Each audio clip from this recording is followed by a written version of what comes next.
14 August Banani 360 shisha লাউঞ্জে খুন হন রাহাত হোসেন রাব্বি। এই ঘটনায় হামজা ও মুন্না নামে দুই ব্যক্তিকে কুমিল্লার বরুড়া এলাকা থেকে গ্রেপ্তারের পর র্যাব জানালো, রাব্বি হত্যায় এই দুই আসামির সরাসরি অংশ নেওয়ার প্রাথমিক সত্যতা মিলেছে। গ্রেপ্তারের পর তাদের দেওয়া তথ্যের ভিত্তিতে মোহাম্মদপুর থেকে হত্যায় ব্যবহৃত সুইচকিয়া চাকু উদ্ধার করে র্যাব। র্যাব বলছে, হত্যার সময় মুন্না ছুরিকাঘাত করে আর লাঠি দিয়ে আঘাত করে হামজা। পূর্ববিরোধ ও শিশা লাউঞ্জে আধিপত্য বিস্তারকেই হত্যার কারণ বলছে সংস্থাটি। হামজার দেওয়া তথ্যের ভিত্তিতে আসামি মুন্নাকেও কুমিল্লা জেলার বরুড়া থানাধীন গামুরুয়া এলাকা হতে গ্রেপ্তার করা হয়।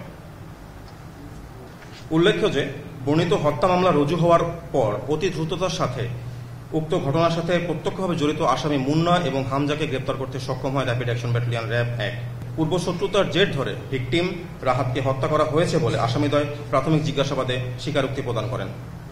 গ্রেপ্তারকৃত আসামি মুন্না এবং হামজাকে সুস্থ অবস্থায় পরবর্তী আইনগত ব্যবস্থা গ্রহণের নিমিত্তে ডিএমপি ঢাকার বনানী থানার অফিসার ইনচার্জের নিকট হস্তান্তর করা হবে।